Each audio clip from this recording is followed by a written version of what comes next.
ओम।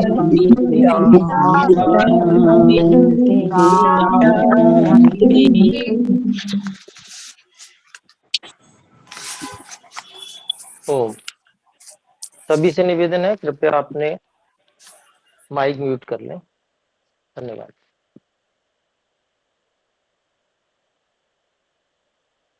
तो ऋग्वेदादि भाष्य भूमिका, इस ग्रंथ में हमने संस्कृत भाग में जो यह मंत्र अभी हमने बोला, यह मंत्र और कुछ श्लोक महर्षि स्वामी दयानंद जी के रचे पढ़े। आज उनका जो हिंदी भाषार्थ है वह मैं पढ़ रहा हूँ।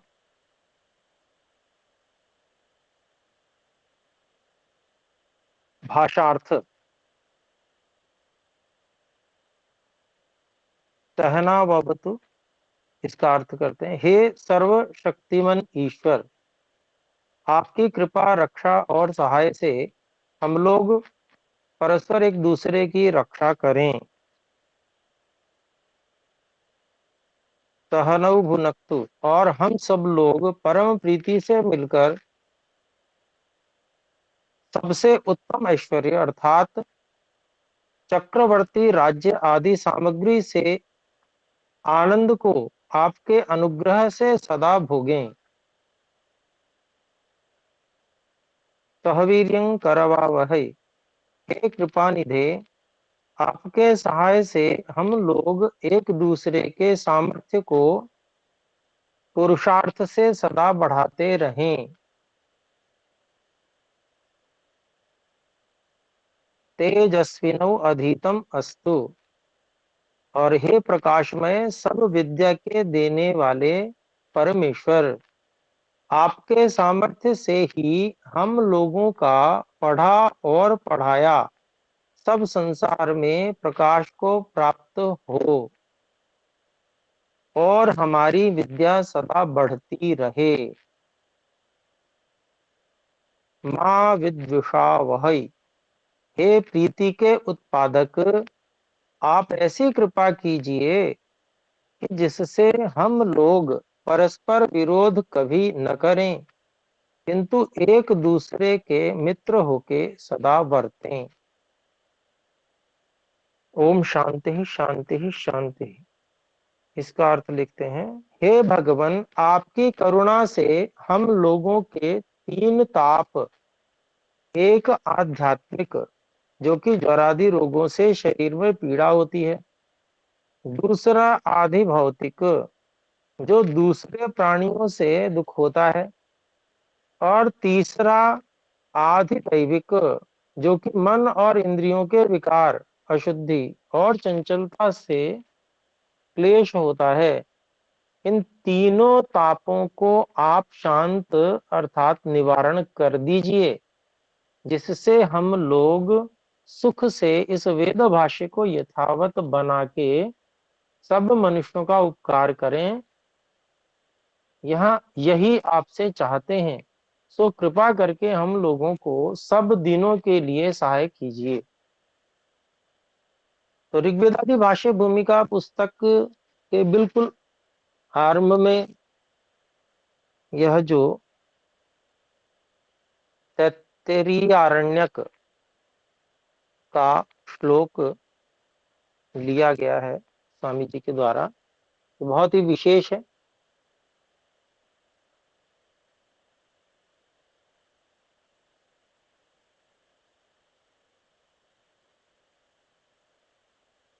और इसमें परमात्मा से वेद को पढ़ने पढ़ाने वाले प्रार्थना कर रहे हैं। अनेक प्रार्थनाएं हैं और बहुत ही सुंदर प्रार्थनाएं, इसीलिए हम इसी मंत्र को अपनी सभी कक्षाओं के आरंभ में सब मिलकर बोलते हैं, क्योंकि वेद के पढ़ने पढ़ाने से यह संबंधित है। और इसमें ये प्रार्थना की गई है, आपस में एक दूसरे की हम रक्षा करें और हम लोग परम प्रीति से मिलकर उत्तमोत्तम ऐश्वर्य, चक्रवर्ती राज्य आदि सामग्री उसको उपस्थित करके साथ में मिलके उसको ही भोगें, और एक दूसरे की सहायता से हम पुरुषार्थ भी करें और एक दूसरे के सामर्थ्य को बढ़ाया करें। सहयोग से एक कार्य कर रहा है तो दूसरा उसमें सहायता कर दे तो सामर्थ्य बढ़ जाता है, इस तरह से। और फिर हमारा जो पढ़ा हुआ और पढ़ाया हुआ है वो सारे संसार में प्रकाश को प्राप्त हो जाए। हे परमात्मा, आपके सामर्थ्य से, और जो हमारी पढ़ी पढ़ाई विद्या है वो सदा बढ़ती रहे। तो अध्ययन अध्यापन का मुख्य विषय भी आ गया। और हम जो पढ़ने पढ़ाने वाले हैं वो परस्पर कभी आपस में वैर विरोध न करें, बल्कि एक दूसरे के मित्र होकर ही सदा व्यवहार करें। और हम सबके जो तीन प्रकार के क्लेश हैं, आध्यात्मिक, आदि भौतिक और आदि दैविक, उनको हे परमात्मा आप नष्ट करने में हमारी सहायता कीजिए, निवारण कर दीजिए, शांत कर दीजिए।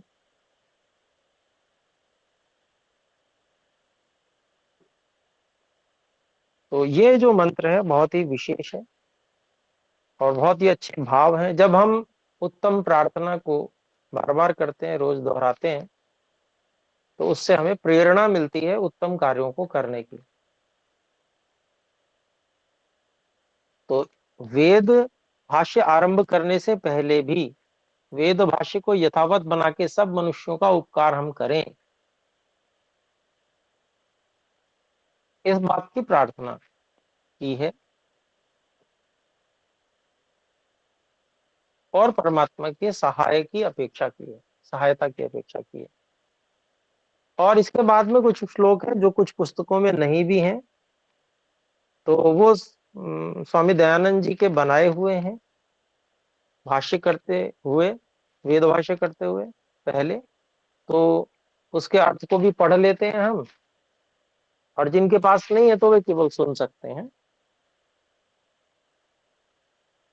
तो पहला श्लोक, उसका अभिप्राय: जो ब्रह्म अनंत आदि विशेषणों से युक्त है, जिसकी वेद विद्या सनातन है, उसको अत्यंत प्रेम भक्ति से मैं नमस्कार करके इस वेद भाष्य के बनाने का आरंभ करता हूं। स्वामी जी श्लोक बनाकर और ये बात कह रहे हैं। फिर आगे कहा: विक्रम के संवत 1933 भाद्र मास के शुक्ल पक्ष की प्रतिपदा,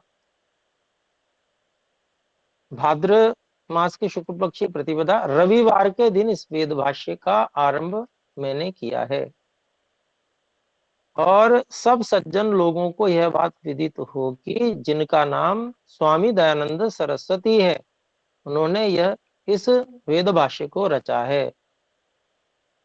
ईश्वर की महती कृपा के सहाय से सब मनुष्यों को के हित के लिए इस वेद भाष्य का विधान मैं करता हूं।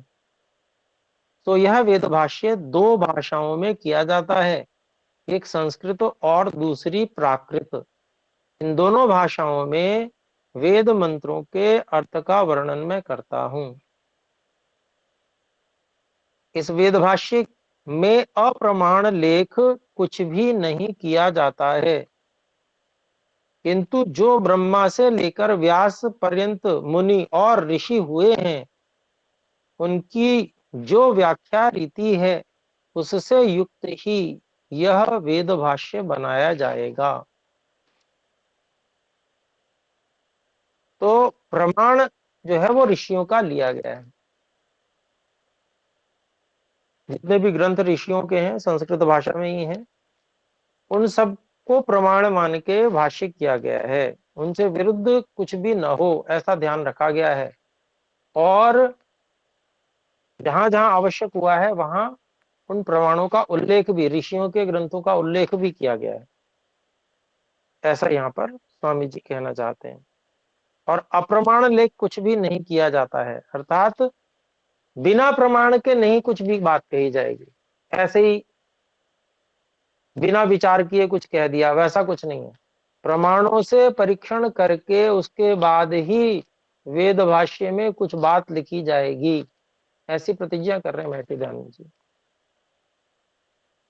फिर आगे कहते हैं, यह भाष्य ऐसा होगा कि जिससे वेदार्थ से विरुद्ध अब के बने भाष्य और टीकाओं से वेदों में भ्रम से जो मिथ्या दोषों के आरोप हुए हैं वे सब निवृत्त हो जाएंगे, अर्थात उनका उनका खंडन करके उनको उनका सही अर्थ क्या है वो सारा बताया जाएगा, जो गलत है उसको हटा दिया जाएगा। फिर आगे अंतिम श्लोक का अभिप्राय, और इस वेद भाष्य से वेदों का जो सत्य अर्थ है सो संसार में प्रसिद्ध हो, कि वेदों के सनातन अर्थ को सब लोग यथावत जान लें, इसलिए यह प्रयत्न मैं करता हूं। सो परमेश्वर के सहाय से यह काम अच्छे प्रकार सिद्ध हो, यही सर्वशक्तिमान परमेश्वर से मेरी प्रार्थना है।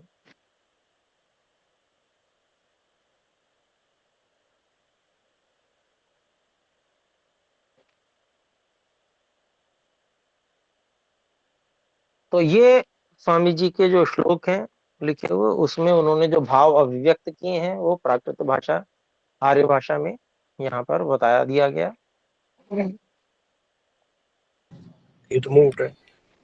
ओम। इसके पश्चात अब प्रथम सबसे पहले एक वेद मंत्र लेकर ईश्वर प्रार्थना विषय है, क्योंकि यहाँ पर जो पहला अध्याय है ईश्वर प्रार्थना विषय है, तो ईश्वर से प्रार्थना की गई है वेद मंत्रों के माध्यम से। तो और उसकी व्याख्या भी महर्षि स्वामी दयानंद जी ने की है। तो पहला मंत्र यहाँ पर यजुर्वेद अध्याय 30 मंत्र 3, ओम विश्वानि देव सवितर्दुरितानि पराशुभ यद्भद्रं तन्न आशुभ। भाष्यम, हे सच्चिदानंदानंत स्वरूप, हे परम कारुणिक, हे अनंत विद्य, हे विद्या विज्ञान प्रद देव, हे सूर्यादि सर्व जगत विद्या प्रकाशक, हे सर्वानंद प्रद सवितः, हे सकल जगदुत्पादक, नः अस्माकं विश्वानि सर्वाणि दुरितानि दुःखानि सर्वान् दुष्ट गुणांश्च परासुव दूरे गमय, यद भद्रम यद कल्याणम सर्व दुख रहितम सत्य विद्या प्राप्त्या विद्य निःश्रेयस सुखकरम भद्रम अस्ति तन्नः अस्मभ्यम आसुव आसमन्तात् उत्पादय कृपया प्रापय।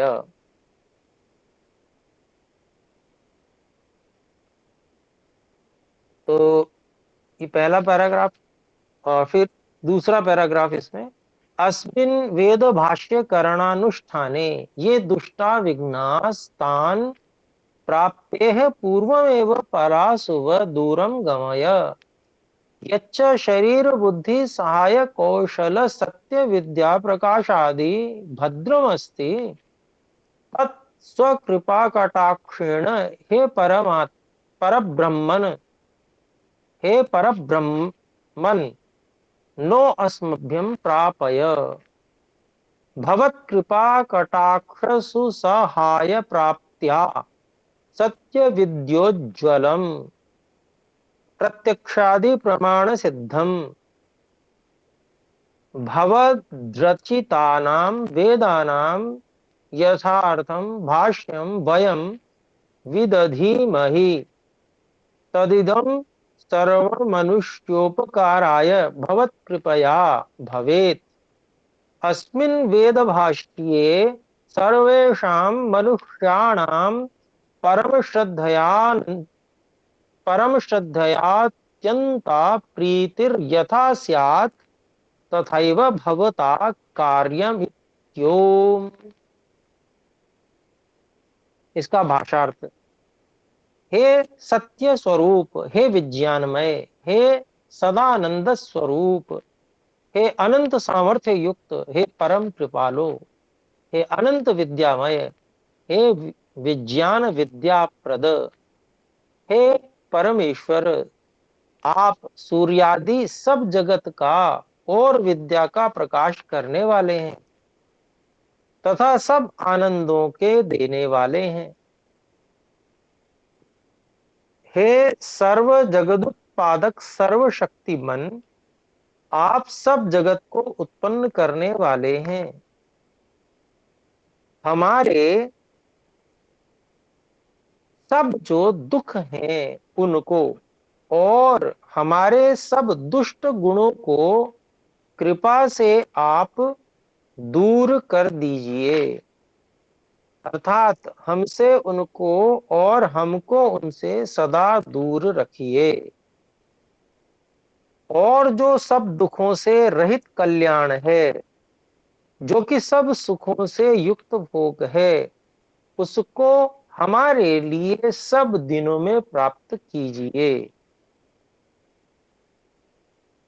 तो सुख दो प्रकार का है, एक जो सत्य विद्या की प्राप्ति से अभ्युदय अर्थात चक्रवर्ती राज्य, इष्ट मित्र, धन, पुत्र, स्त्री और शरीर से अत्यंत उत्तम सुख का होना, और दूसरा जो निःश्रेयस सुख है कि जिसको मोक्ष कहते हैं और जिसमें ये दोनों सुख होते हैं, उसी को भद्र कहते हैं।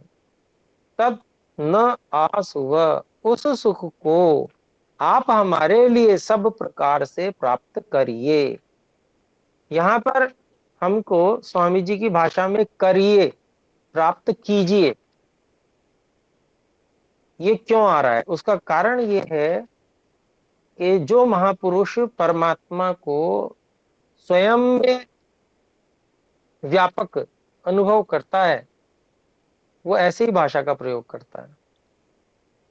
क्योंकि प्राप्त कराना, प्राप्त कराइए ऐसा अगर कहा जाएगा तो अर्थात कोई सामने बैठा है या दूर बैठा है उससे कहा जाएगा कि आप प्राप्त कराइए, मेरे तक पहुंचाइए। लेकिन जो मेरे अंदर भी है वो तो प्राप्त करे, अर्थात हेतु मैं हूं, कारण मैं हूं, मेरे लिए चाहिए, परंतु उसको जो मेरे अंदर आप, मेरी अंतरात्मा है, उसको प्राप्त कीजिए, अर्थात निकट ले आइए। तो इस प्रकार से यहां पर ये अर्थ किया गया है। तो इसमें जो विशेष है वो इस प्रकार से सुंदर जो ईश्वर को संबोधन किए गए हैं, बहुत ही भक्ति भाव से युक्त होकर, सत्य स्वरूप, विज्ञानमय, सदा आनंद स्वरूप, अनंत सामर्थ्य युक्त, परम कृपालो, अनंत विद्यामय, हे विज्ञान विद्याप्रद, हे परमेश्वर। तो ऐसे जब परमात्मा के जो गुण है, उत्तमोत्तम गुण है, उनकी स्तुति पूर्वक जब संबोधन किया जाता है तो उससे परमात्मा के प्रति अत्यंत प्रेम का भाव हृदय में प्रकट होता है। तो यहाँ भावना का को ईश्वर के प्रति भावना जो है हमारी, वो भावना, प्रेम की भावना, वो जग सके उसके लिए ये स्तुति पूर्वक संबोधन ईश्वर को करते हैं। इससे स्तुति भी हो जाती है और हम पुकार भी रहे हैं ईश्वर को, ऐसा हो जाता है। और फिर और भी स्तुति करते हैं कि भाई आपने ही सारे सूर्य आदि जो संसार है उस सबको आपने बनाया, आप प्रकाश कर रहे हैं उनका। ऐसे ही जो वेद विद्या सारी वो भी आप ही ने प्रकाशित की है, आप ही सब आनंद देने वाले हैं। तो ऐसे आप सारे संसार को उत्पन्न करने वाले, जो हमारे सारे के सारे विश्वानी दुनिया भर के जो दुख हैं और हमारे अंदर जो दुष्ट गुण हैं, उनको अपनी कृपा से दूर कर दीजिए। क्योंकि हम जो कार्य करने वाले हैं उनमें ये बड़े विघ्न विघ्न करेंगे। हम तो वेद भाष्य का कार्य करने वाले हैं। अगर ये गुण किंचित मात्र भी हमारे अंदर आ जाएगा तो ये मलिनता के कारण से बाधक बन जाएगा बहुत बड़ा। तो इसलिए सबसे पहले यही कि ये ना हमारे अंदर नहीं होने चाहिए, और इनको मुझसे हमेशा दूर ही रखिए, ऐसी प्रार्थना कर रहे हैं। और जो दुख रहित कल्याण है, और फिर कल्याण को अभ्युदय और निश्चय से परिभाषित कर दिया स्वामी जी ने, कि इस संसार में जितना कुछ सुख है, चक्रवर्ती राज्य, इष्ट मित्र, धन, पुत्र, स्त्री, जो कुछ भी सहयोग है, वो सब कुछ, वो सुख सांसारिक, वो मिले। इसमें भी सुख का अभिप्राय सुख भोग की इच्छा नहीं है, बल्कि हम आपके सहायता, वो सब कुछ जो साधन है संसार के वो हमारे को मिलेंगे तो हम वेद भाष्य ठीक से कर पाएंगे, और अनुकूलताएं होंगी तो हम अच्छी प्रकार से साधना कर पाएंगे, भक्ति कर पाएंगे हे ईश्वर आपकी। और फिर उसी को साधन बना के जो निष्क्रिय सुख मोक्ष है वो हमें प्राप्त हो जाए, उसी को भद्र कहते हैं। फिर आगे कहते हैं, और आपकी कृपा सहाय से सब विघ्न हमसे दूर रहें, कि जिससे इस वेद भाष्य को करने में हमारा अनुष्ठान सुख से पूरा हो जाए।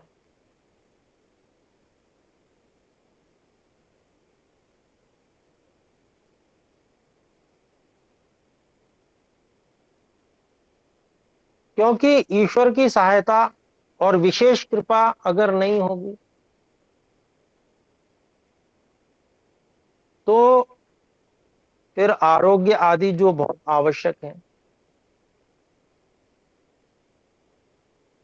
वो प्राप्त नहीं होंगे, और फिर वेद भाष्य कैसे होगा। तो इसीलिए प्रार्थना, तो इसको मैं और पढ़ता हूं एक बार। और आपकी कृपा से के सहाय से सब विघ्न हमसे दूर रहें, कि जिससे इस वेद भाष्य के करने का हमारा अनुष्ठान सुख से पूरा हो। इस अनुष्ठान में हमारे शरीर में आरोग्य, बुद्धि, सज्जनों का सहाय, चतुरता और सत्य विद्या का प्रकाश सदा बढ़ता रहे। इस भद्र स्वरूप सुख को आप अपनी सामर्थ्य से ही हमको दीजिए, क्योंकि ये सब बहुत आवश्यक है। ये मांगना इसीलिए किया गया है, ईश्वर से मांगा गया है। जिस कृपा के सामर्थ्य से हम लोग सत्य विद्या से युक्त जो आपके बनाए वेद हैं उनके यथार्थ अर्थ से युक्त भाष्य का सुख से विधान करें, तो यह वेद भाष्य आपकी कृपा से संपूर्ण होकर सब मनुष्यों का सदा उपकार करने वाला हो। और आप अंतर्यामी की प्रेरणा से, अंतर्यामी अंदर से जो नियंत्रण कर लेते हैं सभी प्राणियों का, जीवों का, तो इसीलिए अंतर्यामी संबोधन करके और फिर कहा कि आप अंतर्यामी की प्रेरणा, जो अंदर से प्रेरणा मिलती है, उस प्रेरणा से सब मनुष्यों का इस वेद भाष्य में श्रद्धा सहित अत्यंत उत्साह हो। क्योंकि वेद भाष्य बनाना तो सार्थक तभी होगा जब हे परमात्मा आपकी कृपा, आपकी जो अंतः प्रेरणा सभी मनुष्यों को होगी और वो वेद भाष्य को पढ़ेंगे, समझेंगे। तो ये प्रार्थना भी यहाँ पर की है, जिससे वेद भाष्य करने में जो हम लोगों का प्रयत्न है सो यथावत सिद्धि को प्राप्त हो। इस प्रकार से आप हमारे और सब जगत के ऊपर कृपा दृष्टि करते रहें, जिससे इस बड़े सत्य काम को हम लोग सहज से सिद्ध करें। तो ये प्रार्थना महर्षि दयानंद सरस्वती जी ने इस प्रकार से विश्वानी देव मंत्र के साथ में जोड़कर वेद भाष्य के लिए भी की है। तो इसके बाद में और भी प्रार्थना मंत्र यहाँ पर महर्षि जी ने दिए हैं।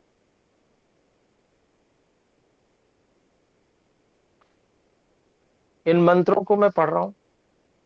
4 मंत्र हैं। ओम यो भूतं च भव्यं च सर्वं यश्चाधितिष्ठति स्वर्गस्य च केवलं तस्मै ज्येष्ठाय ब्रह्मणे नमः। यस्य भूमिः प्रमान्तरिक्षमुतोदरम् दिवं यश्चक्रे मूर्धानं तस्मै ज्येष्ठाय ब्रह्मणे नमः। यस्य सूर्यश्चक्षुश्चन्द्रमाश्च पुनर्नवः अग्निं यश्चक्र आस्यं तस्मै ज्येष्ठाय ब्रह्मणे नमः।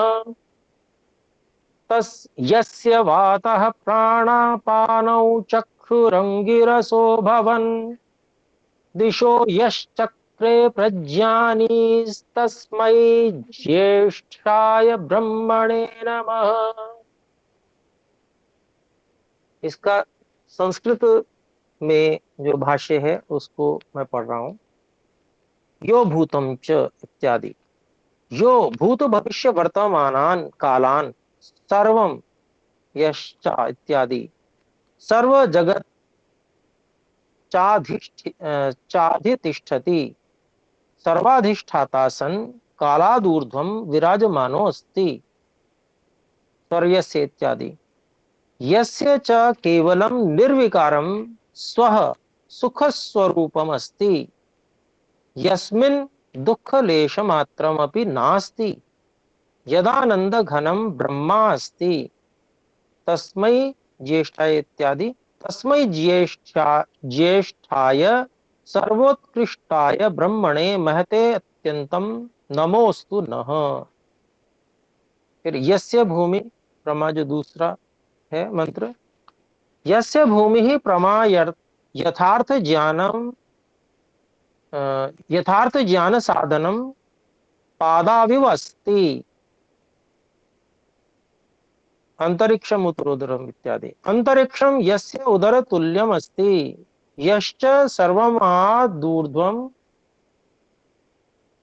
यश्च सर्वस्मादूर्ध्वम सूर्य रश्मि प्रकाशमयम आकाशम दिवम मूर्धानम शिरोवत् चक्रे कृतवान् अस्ति तस्मै ज्येष्ठाय सर्वोत्कृष्टाय ब्रह्मणे महते अत्यंतम नमोस्तु नः।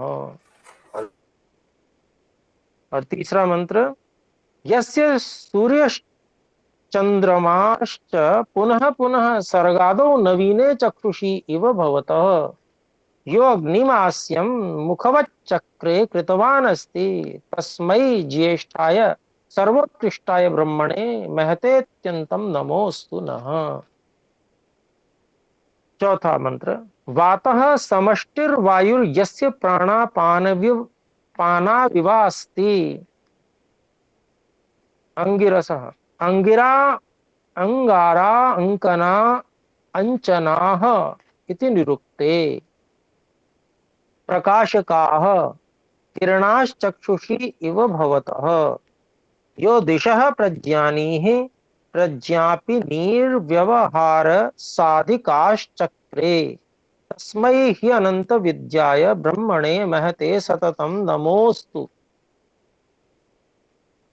तो ये 4 मंत्र, इनका संस्कृत भाग हमने पढ़ा और अगली कक्षा में हम इसका जो प्राकृत भाषा में अनुवाद है, आर्य भाषा अनुवाद, उसको पढ़ेंगे।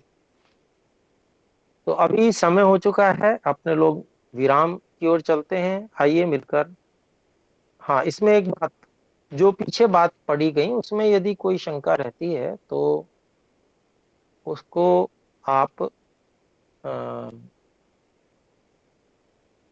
लिंक जिस नंबर से आया उस पर लिखकर भेज सकते हैं शंका को। तो अगली कक्षा के आरंभ में उसको समाधान करने का प्रयास किया जाएगा। तो आइए मिलकर एक बार ओम का उच्चारण करते हैं।